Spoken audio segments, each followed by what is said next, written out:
back, everyone. Today we have a very special guest on the podcast. We have Miles Long with us all the way from Las Vegas. Miles is what isn't he? Actor, producer, director, photographer, porn star. Yeah, I mean, what else is on this list, Miles? I feel like the list is just never ending. I was getting dizzy, like scrolling down. Car and bike builder. Yeah, car and bike builder enthusiast. I think just about everything you can imagine, Miles is either done or is doing. Or is about to do. Exactly. So welcome to the show. I done okay. I just was one of those guys that never wanted to be sitting on my deathbed and go, I wish I'd have tried that. Yeah, we can go do it now. Just put it on your bucket list. You've really crammed it all in, haven't you? Start filling up your bucket list. So let's start with your first passion or the first thing you ticked off on that bucket list, right? So how did you get into the porn industry? Now that's an interesting story, actually. I got into it because of my first wife. Oh, okay. And we started out not actually on the film side, but on the feature dancing side. So at the time that we were involved in feature dancing, we had a very large and elaborate show. It was actually the largest one in North America. Oh. And I was her licensed pyrotechnician, her in both US and Canada, her DJ, her MC, her lighting guy. And we had so much stuff, we had to tour with a trailer.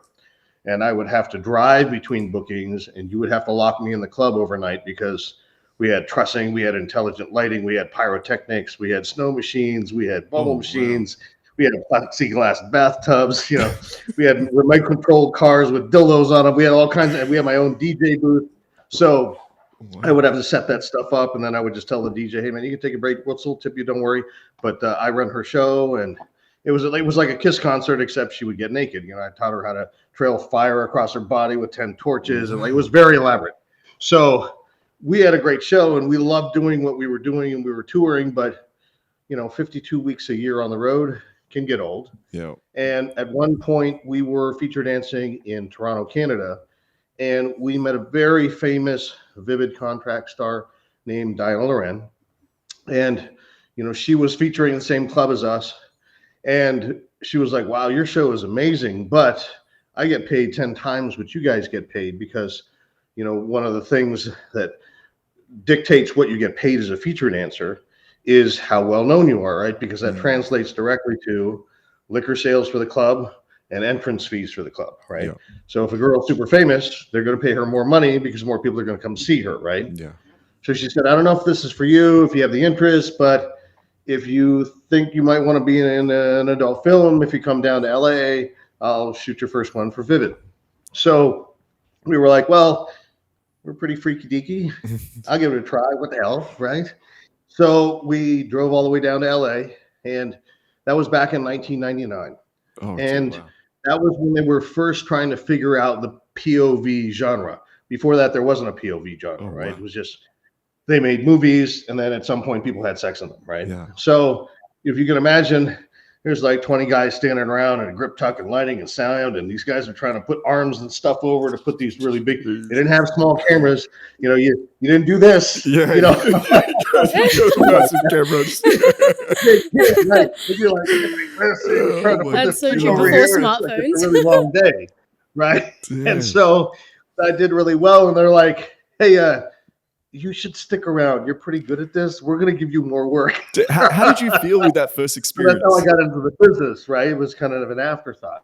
And for us, we were like, well, we're just going to take, I know I'm dating myself, the VHS cassettes, and then later, and we're going to take them. And when we feature dance, we're going to give them away on stage. Oh, and, nice. That's what we originally used them for, right? Yeah. And then what we realized as I was driving around to the companies to pick those things up, I started to notice that the guys who were driving Ferraris and Lamborghinis were not the guys that were doing this. Okay. They were the guys that owned the product and distributed the product. Yeah. And I was like, hey, this is really fun, but I could have more fun if I had more money. I could buy the fun that I want to have, exactly. Right?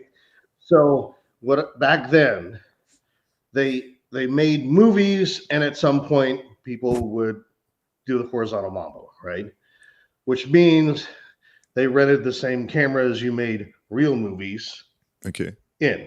And we're talking about $250,000 cameras, $50,000 lenses, director's carts, monitors, sound gear, boom operators, all this stuff. It's a different world, isn't it? And Oh my God. own that stuff because it's expensive. Yeah. And you got to know how to put it together, tech it, do the problem solving, hook it up, all that stuff.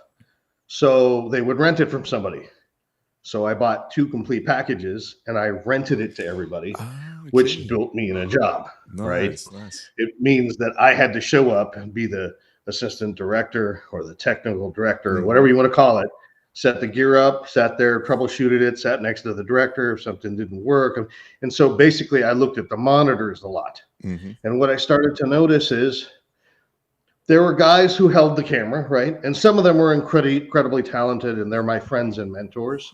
But there were also some guys that, you know, maybe if they were shooting a television interview with an anchor and they were describing the news, they would be perfect, right? Yeah.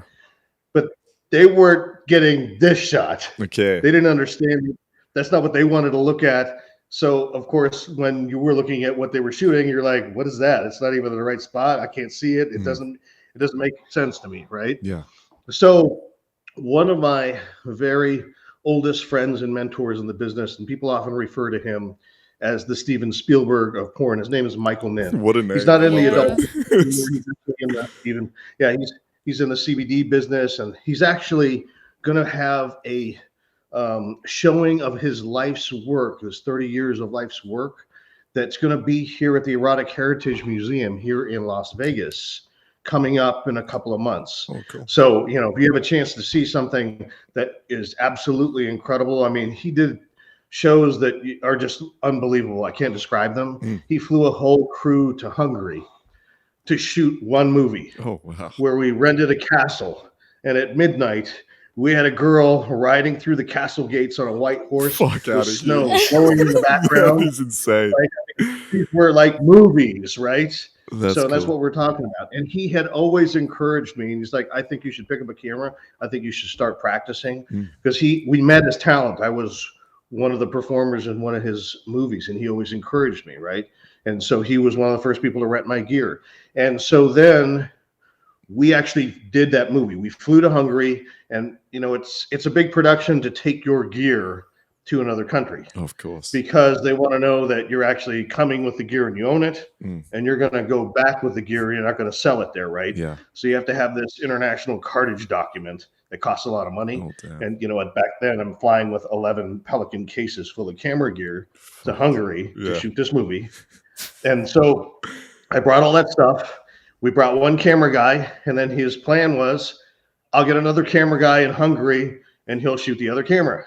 Now, maybe this guy, he's a very nice guy. Maybe he was perfect if you were, again, that news anchor, and you were just talking about the weather. He was probably perfect, right? But with 2 beautiful girls, you know, doing the horizontal mambo on the steps of this gigantic castle, he was totally out of his element. And it was like not at all usable footage, right? So he's like, you know, Miles, go pick up the camera, show me what you got, because he knew I'd been practicing at that point, right? And I did, and he was like, "You're fired," and I got my new camera. Wow. That's how it started, right? You know, crazy. So and sorry, how long ago was this? What year was this? So this is in the early 2000s. Okay, right? Perfect. And so then he encouraged me actually to start directing, and he actually called another owner of another company, Scott at New Sensations, and said, "Man, you got to give this guy a shot, man. He's gonna blow your socks off." And so that my first directing deal was with Scott at New Sensations, making this very high-end, glamorous, cinematic stuff. And it got nominated for a lot of awards, and it did really well. And I explained to people that the adult business is like any business. And in order to do well, I equate it to surfing. And people kind of look at me weird. I'm like, bear with me, I'll explain. If you ever go surfing, you can see there's 30 people sitting on boards talking. And there's 2 people that look back and go, "Ooh, that's my wave. I got to start paddling now." So in business and in life, you want to be the 2 guys who are surfing, not the 30 people sitting around on boards talking, right? Nice. So in the mid 2000s, I started to see a shift in the content that we started to make.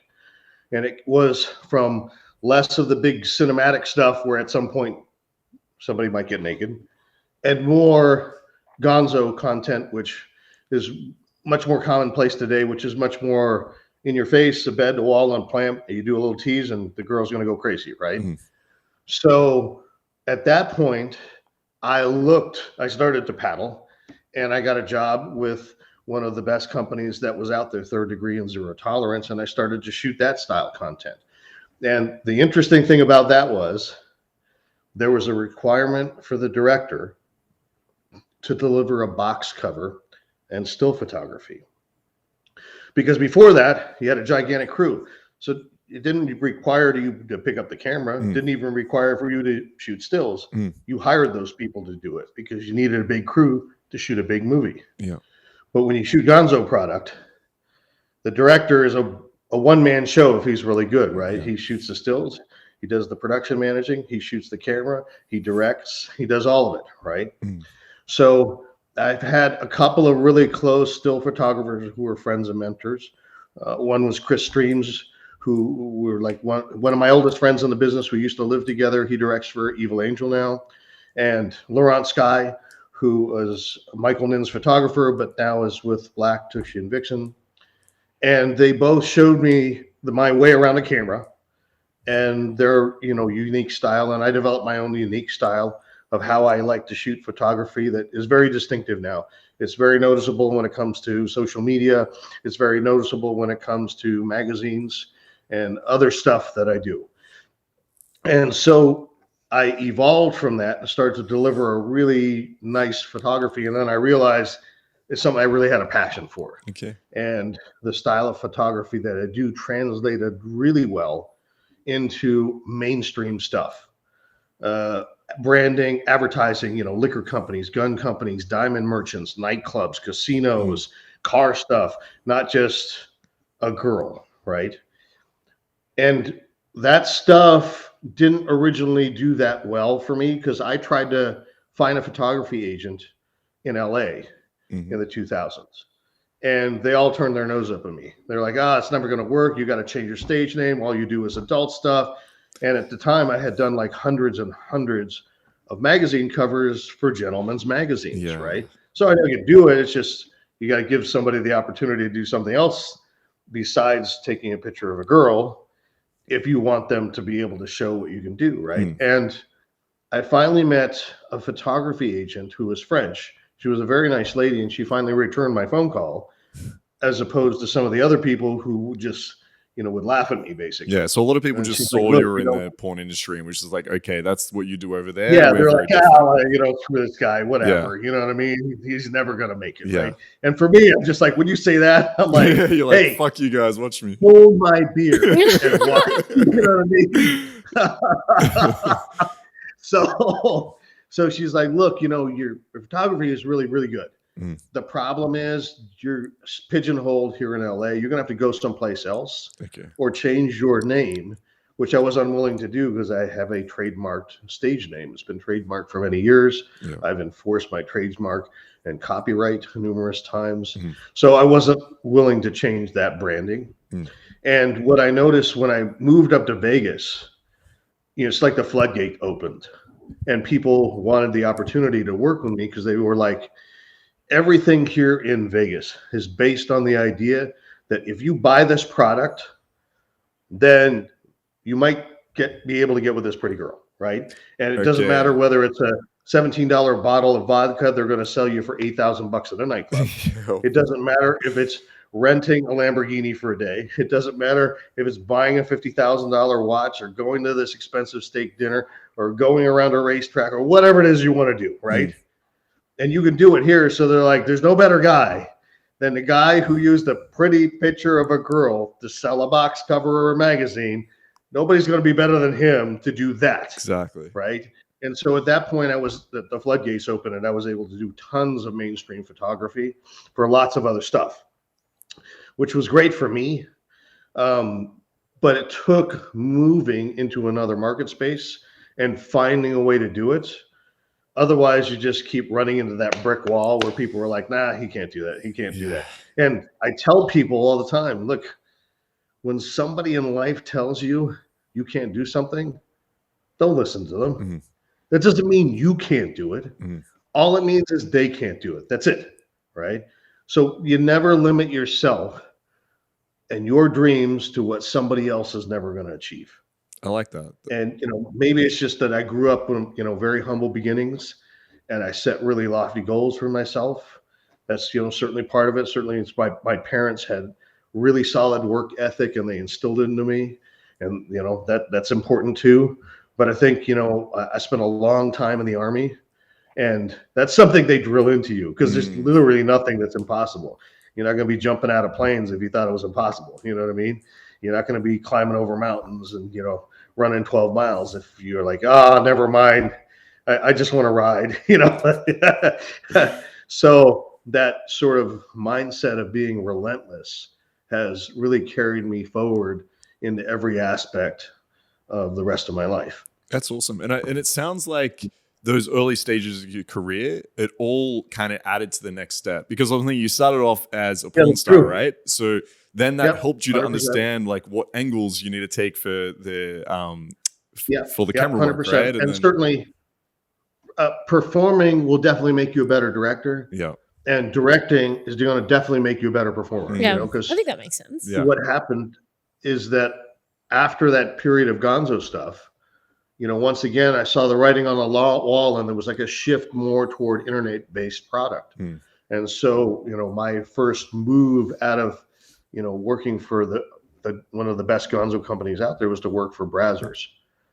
Because I was like, the writing's on the wall. I need to move in the internet market if I want to grow and still continue to flourish. Smart. And, thank God I did. Yeah. And, I flourished with them for many years. And then I got hired away by one of their competitors most people have never heard of and did really well with them.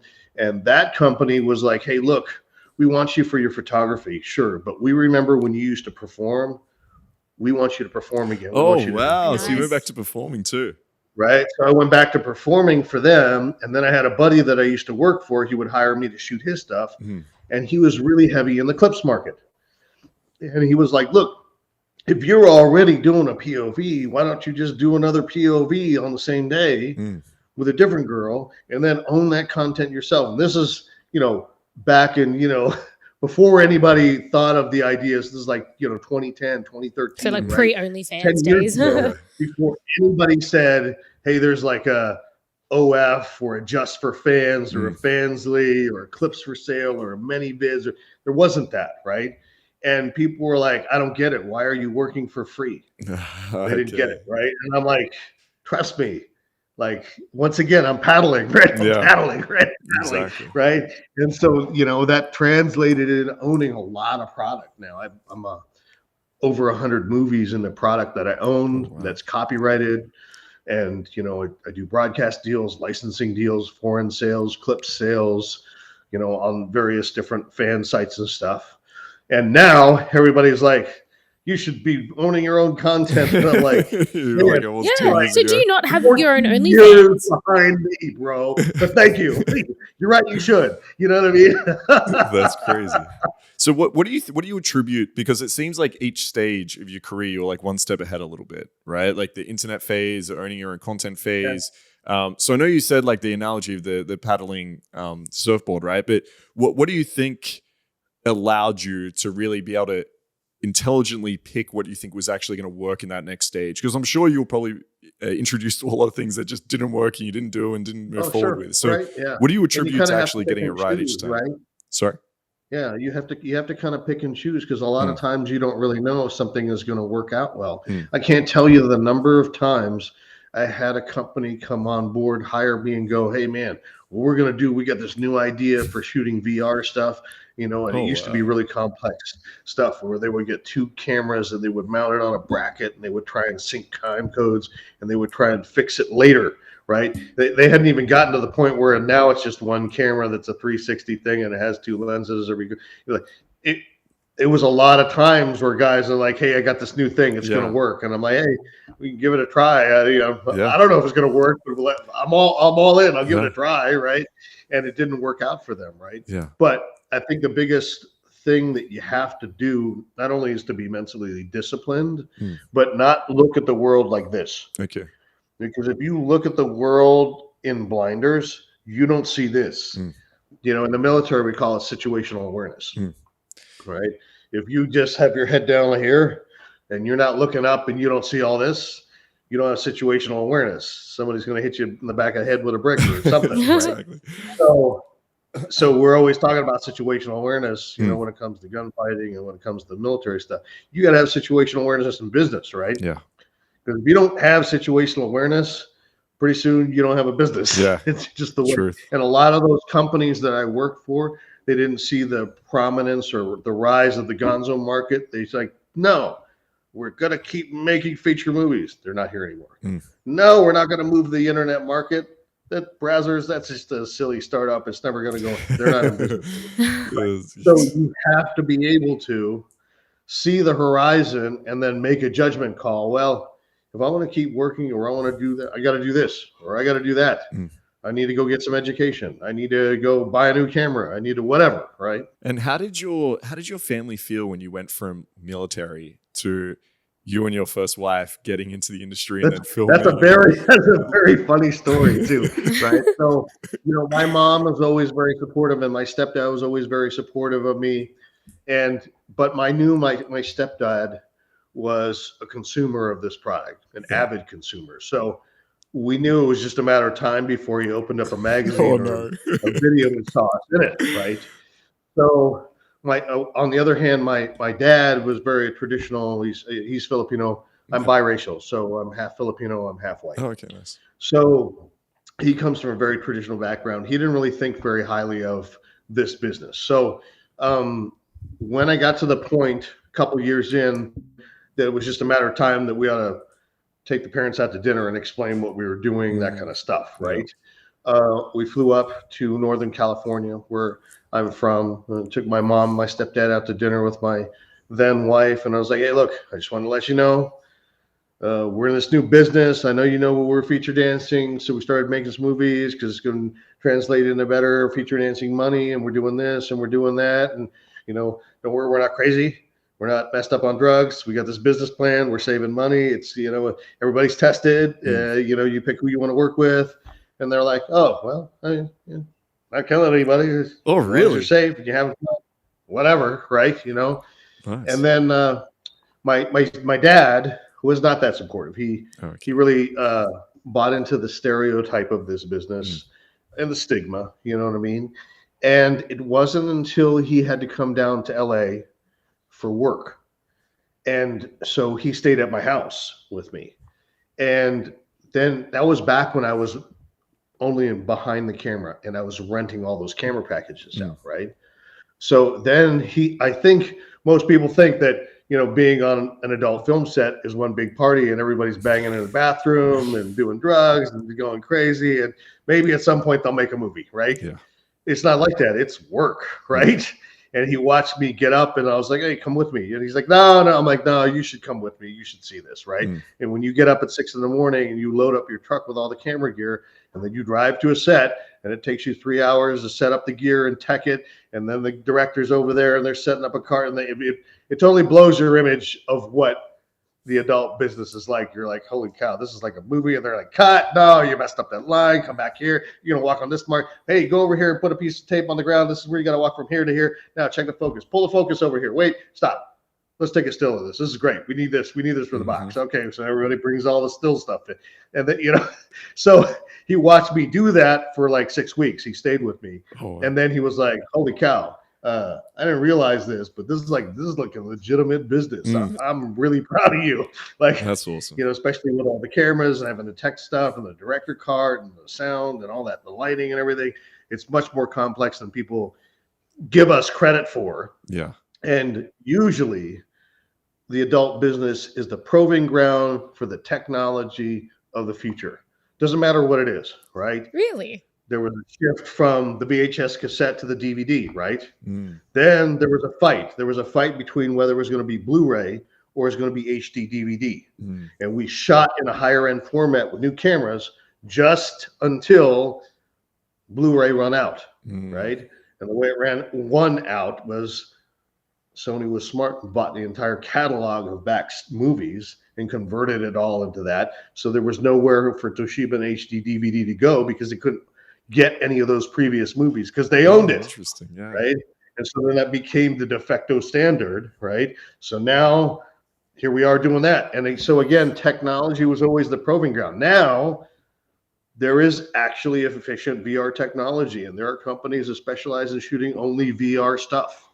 And it's because, they figure out how to make it work on a phone, in an Oculus, and you wear it and you can look around and it's like you're really there. That's crazy. I've never seen VR porn before. Oh, it's a thing. Yeah, I did check it because I've done VR like it's kind of interesting. It's I think they haven't really got where you need to be in order to make it immersive, right? Yeah. And that doesn't mean that there's a consumer base for it, because there's some companies who are doing really well with it. Mm-hmm. It is coming. But in my opinion, the sale for that is got to be that if you were filming this immersive, you have some kind of suit you're wearing or something. So when the girl does this, you feel it here.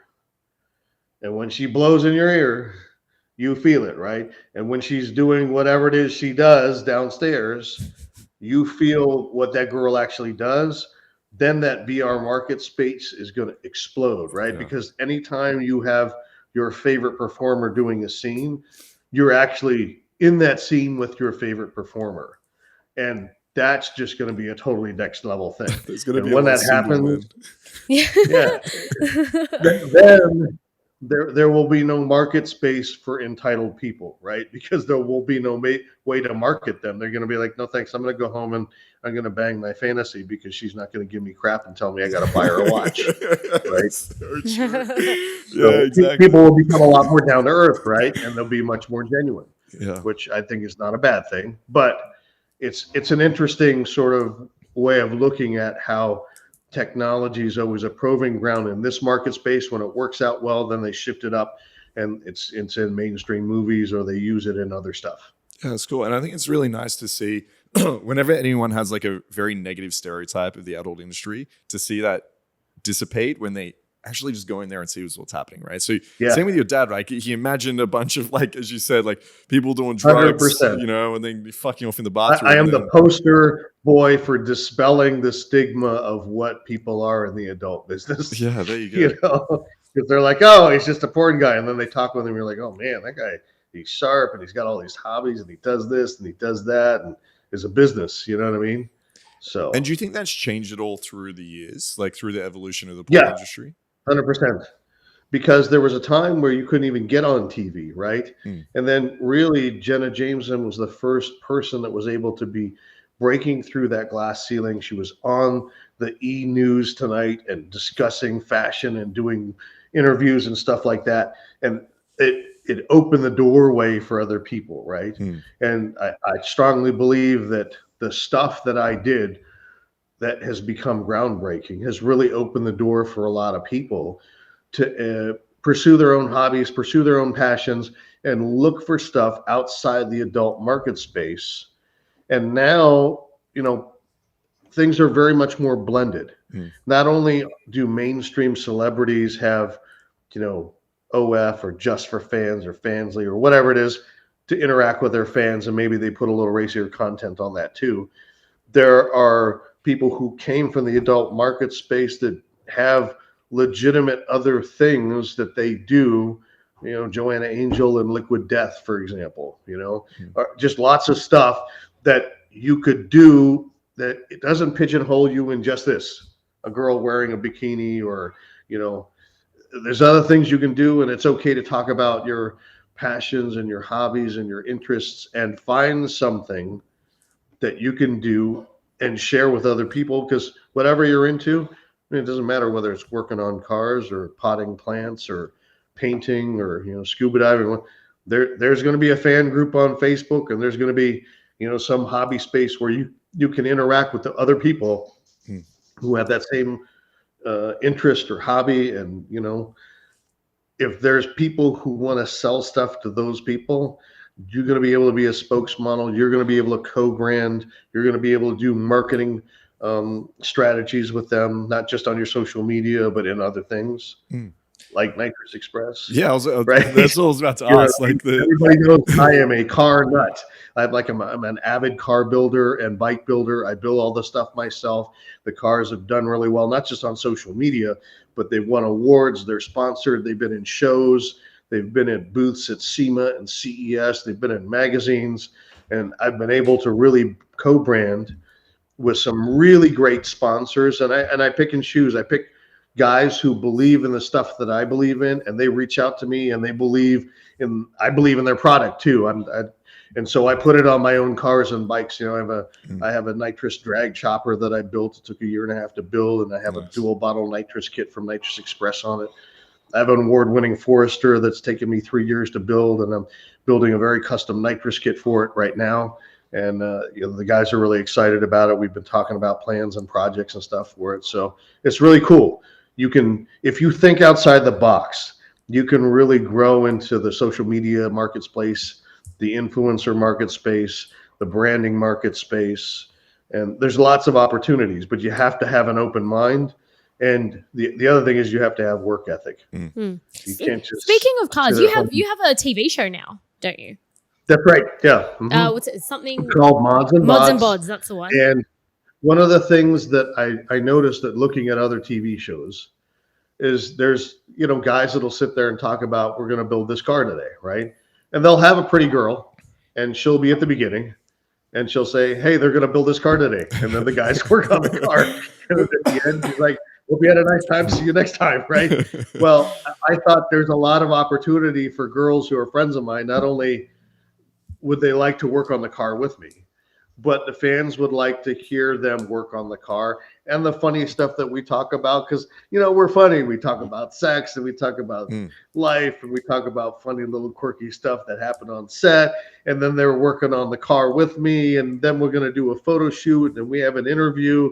So it's actually a much more personal experience with the girl. So even if you're not a fan of that one particular girl, you're going to want to see what makes her tick and what she's interested in, and her funny quirks, maybe her pet, or whatever it is that, she would like to talk about. And also our funny little quirky innuendos and jokes that we have while working on that really long, thick ratchet and then hard nut trying to, or whatever, right? Yeah, awesome. So it's very tongue in cheek because, as you can tell, I don't take myself too seriously. I got a good sense of humor, so it works out really well. And I think it'll be much more interesting than just seeing a pretty girl at the very beginning and the very end. So these girls are actually working on the car. Like, I'm trying to picture this. So that you actually that's awesome. That's really cool. We're working on the car together. Is that still running now? Like, is that still on? Yeah, we're in production right now. We're in production. Okay. So it hasn't aired on yet. the LFC network. Yeah, it hasn't aired yet. yet. Okay. We'll have to keep That's an eye out for that. Stockpiling footage and stuff. And it's cool because a lot of my gal friends are like, I'd like to learn how to work on a car. I'd like to learn how to change my brakes. Nobody ever wants to show me, Yeah, I have no idea. And I'm like, on a car. And then that's when the light clicked on. I'm like, wait, I got a thing here. Wait a minute. Yeah, like light bulb moment. I'd love to see you work on the car. Why not? Oh my god, yeah, I couldn't. I probably no. There's no way. Can be like, what am I doing? No, I can totally tell you to work on a car. Say it again.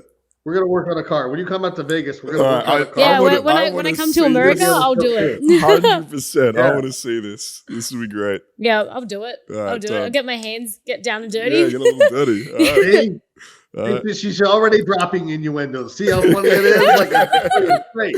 She's gonna be perfect for it. This is great. So he's like, I'll get down on my heads and knees and work on that car. So what were you gonna say? Oh, I was just gonna say, I was like, well, something that I would, this is a bit of change of a topic, but something that I'm kind of interested in. So, the wife that you mentioned before, I believe, is she your ex-wife now? Yeah, she's my ex-wife. So, how do you go with dating? We're actually still very good friends. Oh, that's good. Yeah, I'm curious how you go with dating, being in the industry around pretty girls all the time. Do you date much? Yeah, sure. I try to. You know what I mean? I haven't found the special someone. I've been married 3 times. It didn't really work out well. But I will say I learned a lot about myself. And one of the most important things that I learned for myself was that Captain Save-A-Ho has left the building. That's right. Wait, what? What's a Captain Save-A-Ho? Is that a thing? It's You know when you see a bird with a broken wing, you're like, oh, let me help that bird. Oh my God, is that a thing guys say? Need to help it with that ring, and then they'll be okay, right? Yeah, no. It's very common with men. It's very common with men. Yeah, so okay, just like a little project. What I learned was I should look for a partner who's a peer and not somebody to help fix, right? Yeah. Because all I'm doing at some point is just enabling them, right? And I think the hardest thing that I've found over the years is somebody who wants to date me for who I am, not what I do and what I can do for their career, right? Which has been something that's been difficult.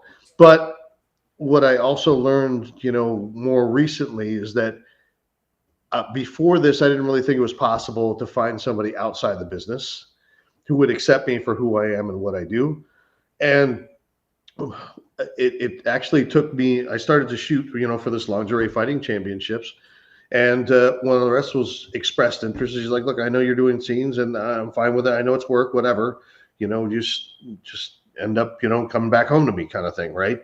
And I'm like, well, maybe I had been like this in the dating world. Maybe I should do this and see what else is out there. Because if there's one person, there's more than one person, right? So, that was a good eye-opening moment for me, and some introspection occurred there. So I'm going to continue to look around, and I will not limit myself to just being in the adult business, because I think that was part of the problem.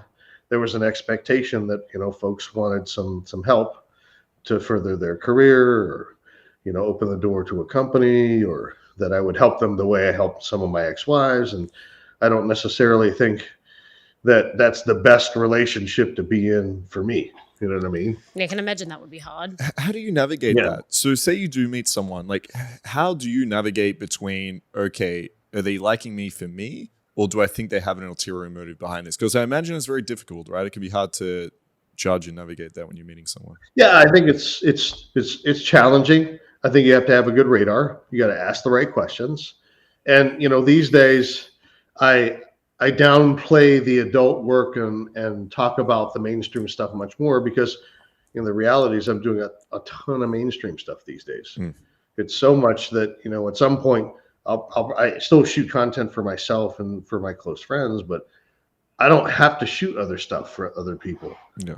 So, I'm sure there'll be a point where I shoot less and less of that.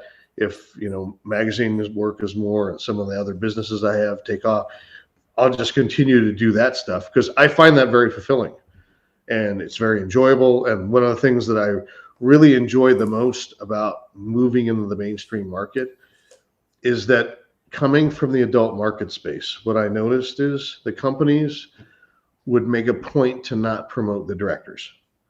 Oh, they're like, really? yeah, we don't promote the directors. We promote ourselves. I'm like, well, from my standpoint, first of all, I think that's stupid.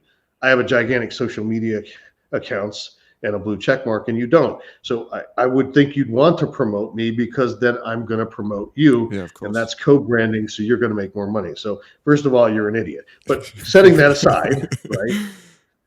One of the things I noticed working in the mainstream market is the very first thing that Playboy or FHM does when their magazine comes out is they post the cover and tag me, the girl, and the makeup artist, and go, what a great cover. And that is so refreshing. And I'm like, wow, I should have made sure that happened all this time. Yeah. You know what I mean? That just is like another light bulb moment. Wow. Yeah. They should be, you're right. They should be promoting. Yeah, you're right. Yeah. So it made me realize that, and in business and in life, people can only treat you bad if you let them, right? Because if you will not settle for that, they can't treat you poorly, right?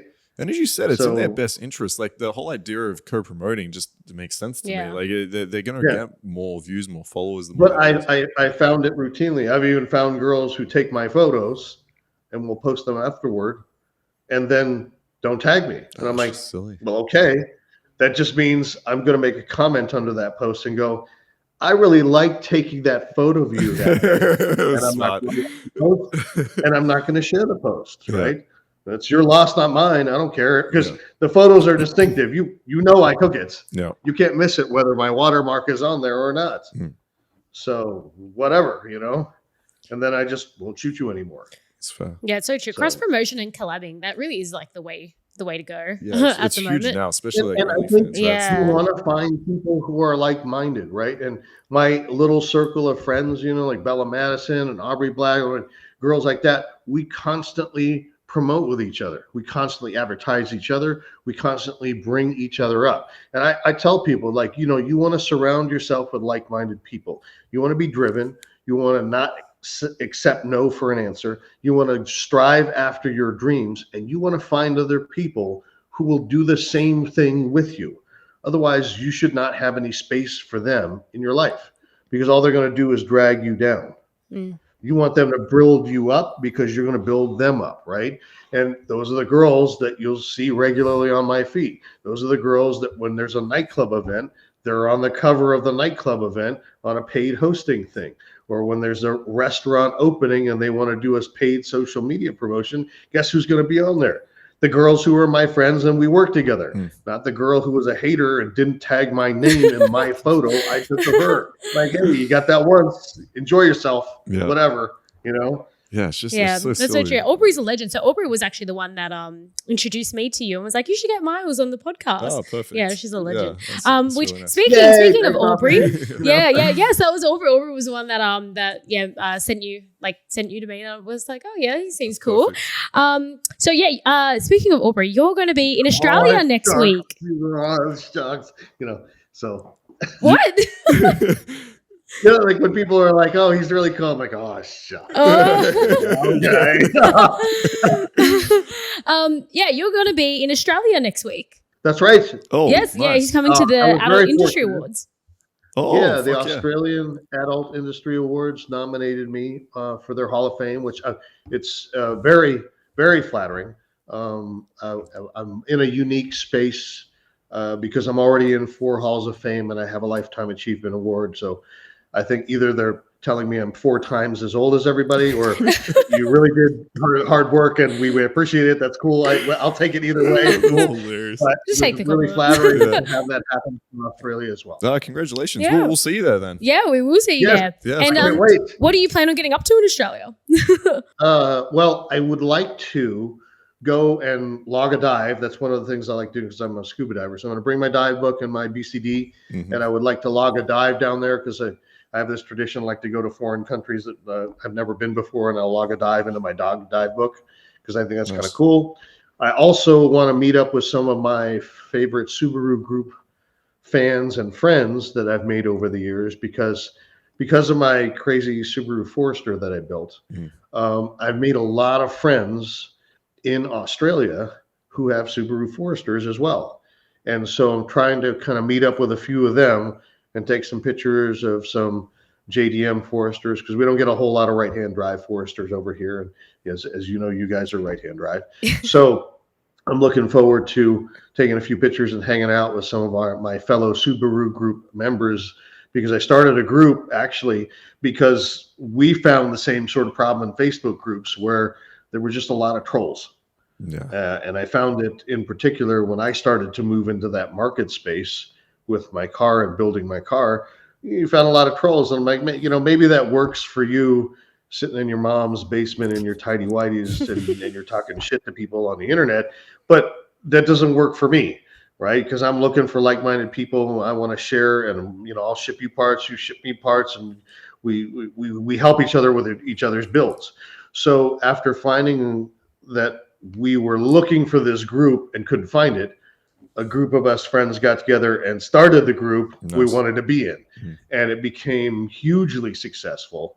And it's a hugely popular Subaru group that isn't just about Subaru, because most of us have other hobbies and other cars. I have a supercar, I have bikes, and I like building lots of stuff. My friends do too. So there's like little areas where people talk about their planes or knives or guns or tools, and it's also the only place where you'll see all my very famous gal friends who have taken Forester Friday pictures with my car. So on Fridays, Forester owners will take a Forester Friday picture. Usually it's just of their car. Mm-hmm. And 3 years ago, I started with a picture of Angela White in front of my Forester for my Australian Forester friends and said, hey, here's a Forester Friday picture of Angela White with my Forester. And it was so popular that I started to do it every Friday. So for 3 years straight now, I've done a Forester Friday picture set with a very famous girl and my Forester. And the only place where you see all of the pictures is in that Subaru group. But the side benefit is all those girls joined that Subaru group because we're all nice guys. We have a no troll policy, and we post a lot of funny memes, as you have seen, because I've sent you guys some really funny memes so you can see my sense of humor. That kind of stuff is what we do in the group. We're a bunch of good guys and gals, and we post funny stuff, and we work on our cars and talk about stuff that we wouldn't necessarily post on our personal Facebook pages. And it's like a safe place for us to go and do that. So it's called the Subie Society. And if you look it up on Facebook, you'll see it's very popular. And if you join, you're more than welcome. You don't necessarily have to own a Subaru Forester or a Subaru, but we have a strict no troll policy. Don't creep on the girls. Be funny and have a nice time. You know what I mean? That's awesome. And you'll get along great with everybody there. Yeah, it's really tough to build a good community online. So to be able to do that, it's a credit we get to a lot you of because as well. Anywhere you go, like YouTube, Reddit, Facebook, like anywhere you create a community online, it is so difficult to cultivate it in the way you want. And so I've been through that process and I know how difficult it is. So it's credit to you for managing to do that because it's tough. It really is. Well, I think the best example of that, and we learned this in the military, right? They tell you leadership is top down. If you're going to be a scumbag as a leader, everybody under you is going to be a scumbag because that's the example you set for them, right?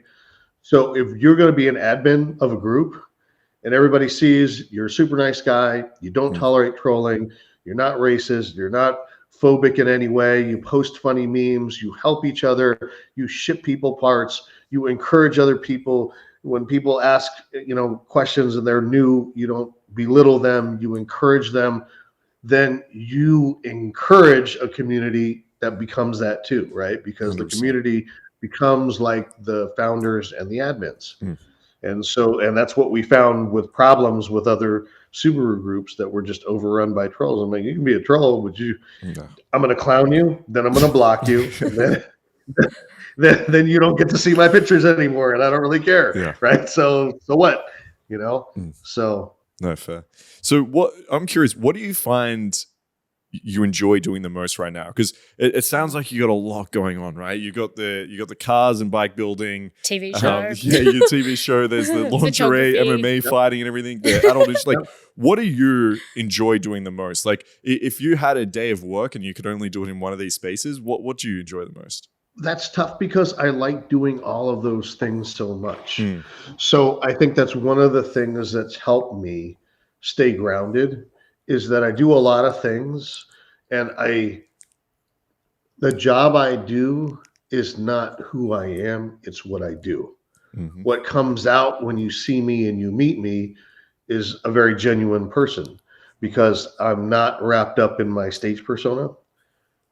I just happen to be a funny, happy-go-lucky guy, and I do all of these things because I enjoy them. And then when I'm not working, the hobbies that I have are specifically designed to keep me grounded and focused in the moment. So there's stuff like, parachuting, riding motorcycles, scuba diving, shooting guns, stuff where you really have to focus on what you're doing. So that you have that variety, but you're also really hyper-focused so your mind doesn't drift off. And because I'm pretty OCD, so I'll be like, oh, wait, tomorrow I got to do this. And then Wednesday I got this photo shoot. And then Thursday I got to shoot the thing for the car. And so I specifically pick hobbies that make me focus on what I'm doing in front of me right now. Okay. I've never met anyone with more jobs than me.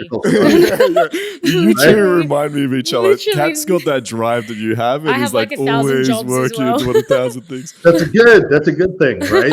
As long as you don't spread yourself too thin. And somebody helps keep you focused on the important whatever focus is at that moment, then you can do really well, For sure. So What's in store for the future of Miles? Any other things? Yeah, where are Crazy you paddling ideas? off to next? Gonna study medicine, be an astronaut. Well, funny that you ask. I always like expanding my horizons. So on that bucket list of things to do, that I'm trying to try and take care of this year is I want to get my EMT license, because I think it would be a good idea to learn more first aid. So I'm going to go get my EMT certification, and I want to take a tactical driving class, because while I'm a pretty good driver and I'm used to setting lap times and stuff, what I'd like to do is take a class where I can ram cars and do pit maneuvers and do bootlegger reverses and J turns and funny stuff like that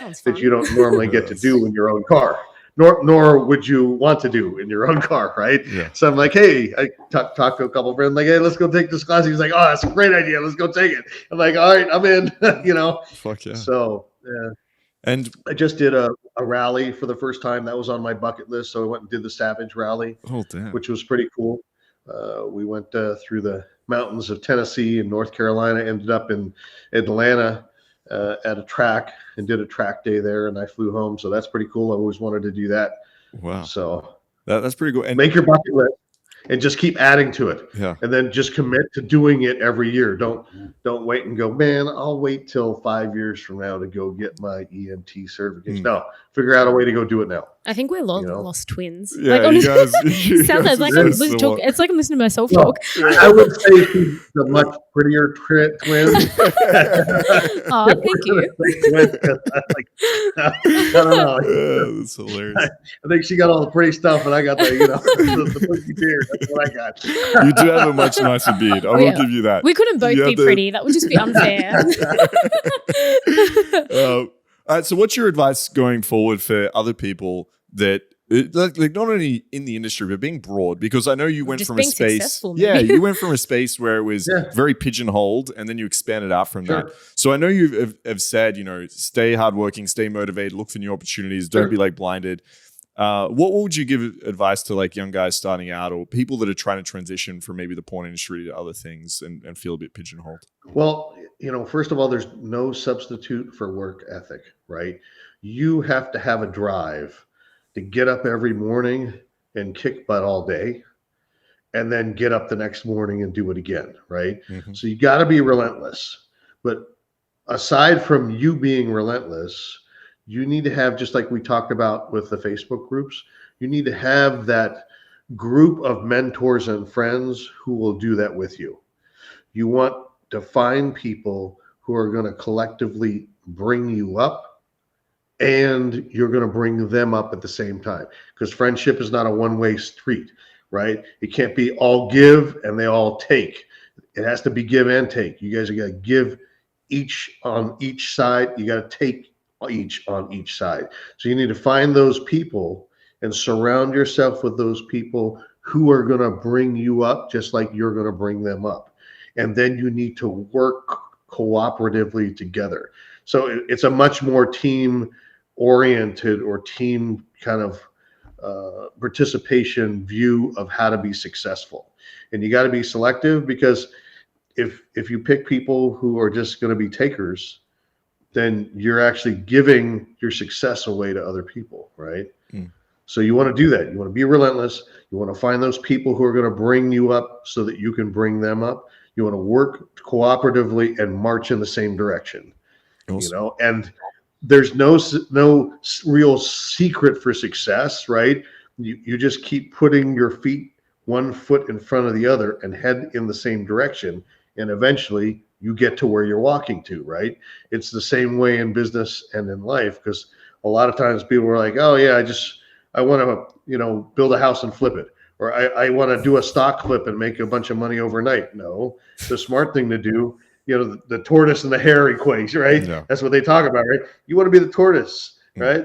You want to get rich in real estate, you buy low, you sit on it for a long period of time, and then you sell high, you make a ton of money. And, that's what I did with my money from the adult business. I didn't buy 200 Louis Vuitton purses. I sunk it in And I know a lot of girls that did, you know what I mean? Yeah. Oh, 100%. Same. Yeah. I think you gotta buy an apartment building, you know what I mean? Yeah. You maybe buy some commercial property, it'd be a lot better than another purse, you know, or 100%. another watch. I'm just saying, I have priorities, right? So it allowed me to do really well, but it was who I surrounded myself with. You know, my dad used to always tell me, he used to say, tell me who your friends are, and I'll tell you who you are. And it's so true, right? Because if you are surrounded by a bunch of scumbags, you're a scumbag. Yeah. They rub That's off true. on you. Yeah. They have that you're saying, like surrounded you by- are like the 5 closest people Exactly, you surround yourself with. Yeah, 100%. Right. It's so true. It's It 100%. is. Yeah. Perfect. Yeah. So if you do that and you are open to people mentoring, you know, find somebody who's a mentor. You know, I had a couple people along the way that mentored me, and they were instrumental in helping me become who I am today. You know, people like Michael Nan, people like Chris Streams and Laurent Sky. And I always paid that karma back. I always tried to help the kids coming up if they were willing to listen, you know what I mean? Especially if they were fresh into the business as a performer and they're like, how do I get better? I'm like, okay, I'll share some secrets. I'll show you. We'll shoot some content scenes for you, so I can show you, you know, how to open up well, how to transition a girl, how to position the girl, how to move around, how to get so that you're camera friendly. Because if you make the girl look good and you're camera friendly, you can get a lot more work and you can charge more money. Yeah, true. You know, if you're difficult to shoot and you have wood problems and you don't make the girl feel good and she feels awkward and you're pulling her hair, you're not going to have a whole lot of people who want to work with you, you know? Yeah. Yeah, it's And you can't charge very much money for it either because nobody wants to look at that. Yeah. So it's just, you know, an example of things to bear in mind on your road to success in life, you know? For sure. Yeah. Thank you. Yeah, Thank you so great much. last words. Yeah. Yeah, thank you so much. It's been Thank a you. pleasure to have you on. Thank you so much for taking a precious time out of your very, very busy I know. schedule. I don't know how you fit us I in. have no This idea. It was a pleasure. Yeah, I felt like I did all the talking. No, you know, that's I feel bad. great. No, I No, we love appreciate that. it. Yeah, I no, appreciate people are it. probably sick of listening to us talk every week. Where's the best place that people can find you? How? Oh, what a great question. Yeah. Yeah, check my social media out. I'm the same everywhere, whether it's Twitter or Instagram or TikTok or Facebook. It's Miles Long 4 Real, and that's the number or digit 4 and Real, REAL. And by all means, you know, if you're on Facebook and you like cars and you like funny memes and you like bikes and you like pretty girls and you like tools and you have other hobbies, come check out our Subaru Facebook group. It's called the Subie Society. You can't miss it. You'll have a lot of fun there. And, you know, thanks for having me on. I'm really looking forward to seeing you guys in person and attending the Australian Adult Industry Awards. It's going to be a very special first time. I'm going to have to figure out something snappy to wear here, you know. Yeah. I don't know You have your outfit. I'm going to bring a suit. I'm going to bring a suit and I'm going to bring a nice tie. You know Perfect. what I mean? Yeah. I need to go buy one. Yeah. So all right. I'm on that. I'm going to have to go shopping with you just to patrol, make Exactly. sure it's nice. Make sure it's nice. Make sure it's cat approved. But yeah. So Miles Long for real. We can put it all in the we'll put it in the comments description and for maybe everyone send listening. me. for sure. Do you want to Yeah, send me a absolutely. link? You've already got me on Instagram. Do you want to send me a link to your little Facebook group? Yeah. And the we can put Subie. it. Yeah. Put a absolutely. link there. We can just Perfect. chuck all of the links Yeah. in the comments. Yeah, Perfect. 100%. All right. Yep. Well, thank you so much, and we'll see you next week. Actually, yeah. Yeah, we'll see you next week. Absolutely. Thanks, guys, so much.